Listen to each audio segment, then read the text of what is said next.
So in searching what the problem was, or the fix for the problem being those lights in the dash that are dimming, and the headlights dimming, flickering, whatever. So they say what it is broken solder connections in here. Now I don't know if you're going to be able to see that. This one here is the obvious one, but the other ones are pretty hard to see. Looks like it's focusing there. Maybe you can see the cracks in all of those. They're all cracked all the way through. And that was consistent with what I found when I was researching a fix. And so what they're saying is you're going to go in with some paste and some solder and resolder those connections. I'm not an electrician. I don't have a full complement of electrical tools to suck the solder off of there and redo those connections. So with what I have, I'm going to be applying more solder on top of some paste in hopes of fixing that. So this is the old one that I tore apart, and we're going to attempt that fix there. And I guess my advice would be is, one, you don't need to remove this. All you got to do is fix these connections here, and this one here seems to be busted. And that can be achieved without having to remove this out of the case here. And that'll save you from breaking your knobs on the other side. So I went to pull that off, and that's broken now. And also too, I thought that I had to remove this one here, and so prying that off, it kind of busted a tab on there as well. So again, you don't need to remove that, and it saves yourself from breaking those knobs on the other end.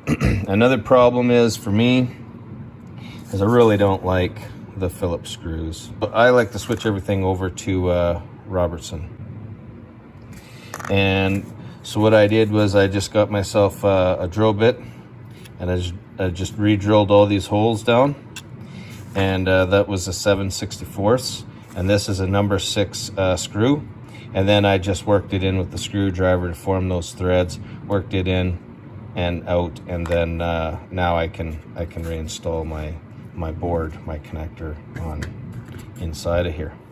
Now if we go over to this one here, this is that new one that I had initially installed, and then it didn't improve my light problem there. So in here I was looking, I don't see any broken connections there. I do believe if I put this one back in, it should be pretty good to fix my dimming lights and flickering lights and stuff like that, but it's not fixing the interior lights. And I thought that it would, because when you're doing your control here, like you'll turn this up to the top, and that's supposed to turn on all your interior lights. And this is your dimming, right? So you can make it dim or you can make it bright. And I thought that maybe that was a problem, because in this one here, if you hear it, you don't hear it like click when it goes to that one. But when you do it on this one here, you can hear a definite click when it engages. So I thought maybe that was my issue. And then if you look in here, that you see there's 2 pins. There's one at the bottom there and one at the top.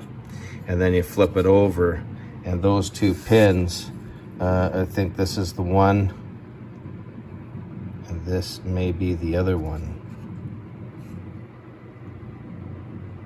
Yeah, I think that's the other one there.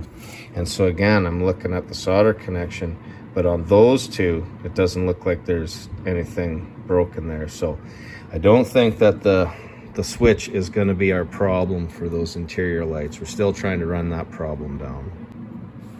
So got these connections soldered up here, and I just use a Q-tip, kind of smear some paste on those pins, and then as I'm using the soldering iron into the connection, I am just driving a little bit of solder in there, and hopefully it heats it up, and it seals that connection. So I think that'll do.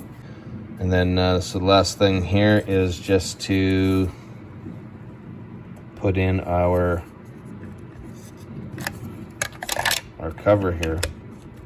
So just throw our cover in with our last 2 screws, and then we can reinstall it and check it out.